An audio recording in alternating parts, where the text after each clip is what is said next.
Hi and welcome to Darthozzie's Star Wars Collector's Corner. I'm Darthozzie. And I'm his apprentice. What are we doing today, Darthozzie? Well, I thought today we would have a look back at some of the Star Wars television made-for-TV animated TV series, live-action TV series. Obviously, we've got The Mandalorian out at the moment, and also some of the made-for-TV movies, but also some of the action figures that were released as part of Star Wars Resistance. Back in a minute.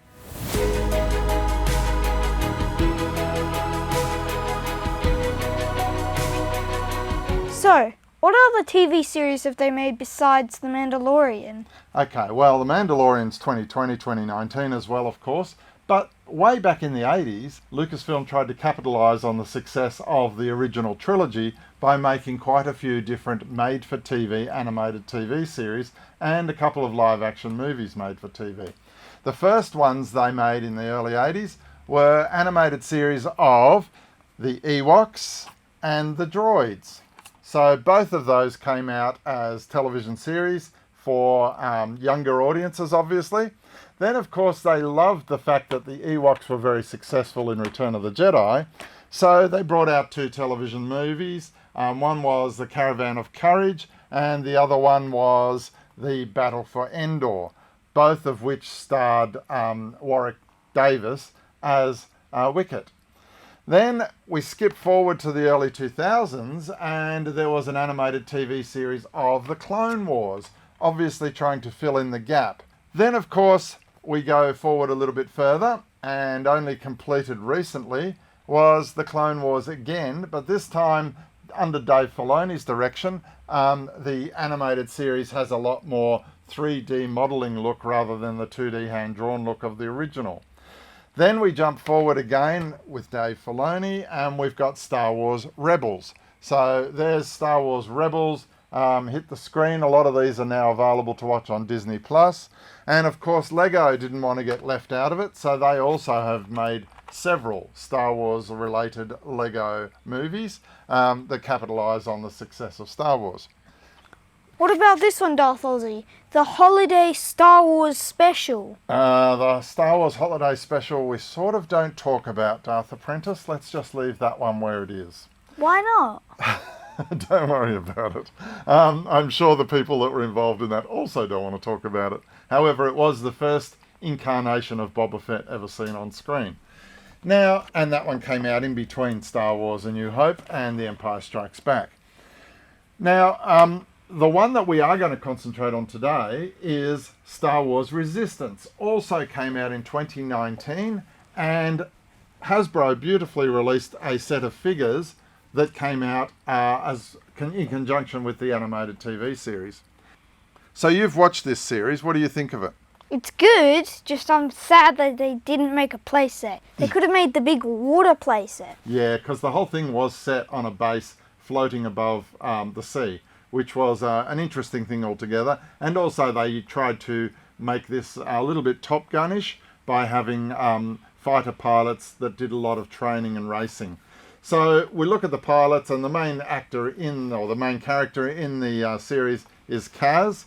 We've got Tora, we've got Sonara, we've got Commander Pyre from the First Order, a Stormtrooper, First Order Stormtrooper, Major Von Reg, and then to tie it into the sequel trilogy, we've got Poe Dameron and BB-8, and they all work in a mechanic's workshop for Jarek Yeager, who is the character over here, and they have their own little droid called Bucket. So the whole series revolves around these pilots and the fact that they do a lot of mechanical repairs with Yeager as their boss, but they are under the overarching umbrella, I guess, of the First Order. So they answer to the First Order, hence Commander Pyre and stormtroopers on the base and everything else.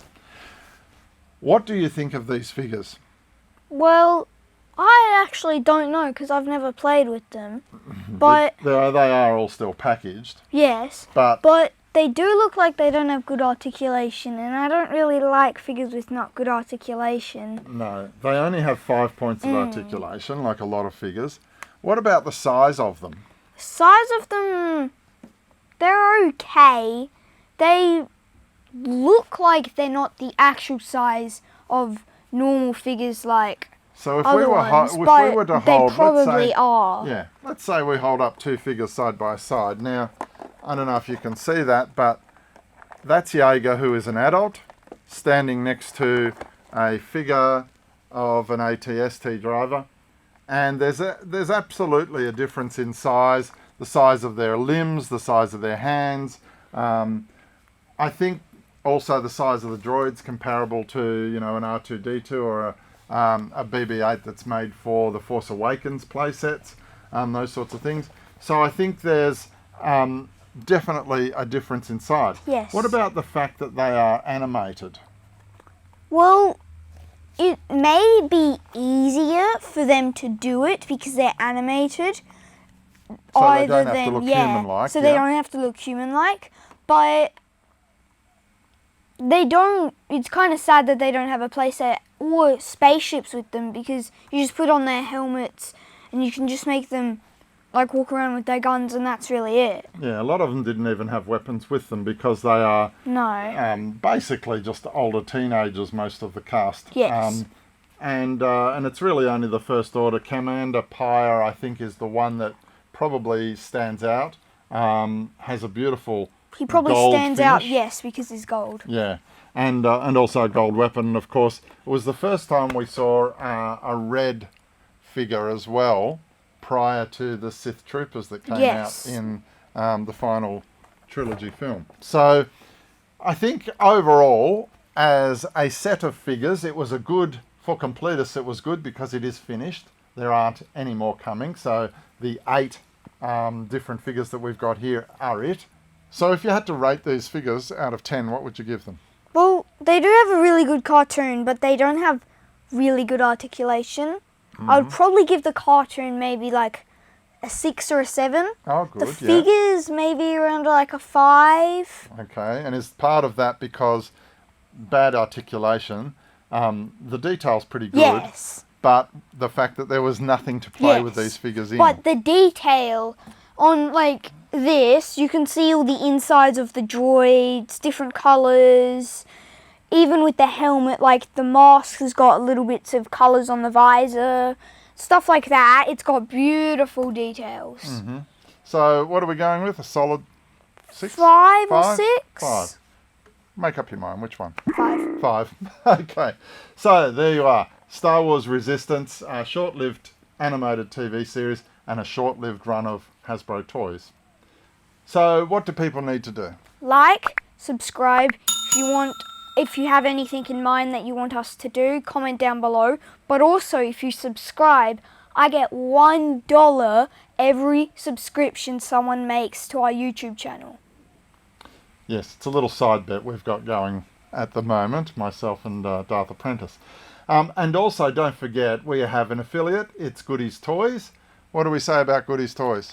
Well, if you buy something that's over $99, then you'll get posting for free. That's right. Free shipping on orders in Australia over $99. And also, don't forget, Goodies Toys has an online store as well as an eBay store. So go and check him out. Fantastic range of new and pre-order as well. Black Series, vintage collection, and a few other things as well. So go in and have a look at Goodies Toys. Highly recommended. And he is an affiliate and a mate. So if you want to just do some photography with Black Series, he may have some in the Jawas scrap heap. Oh, that's worth looking at too. He has a Jawas scrap heap where he's got some seconds and or some damaged box items. Things that I want. So that's it for us. I'm Darthozzie. And this is his apprentice. And may the Force Be with you.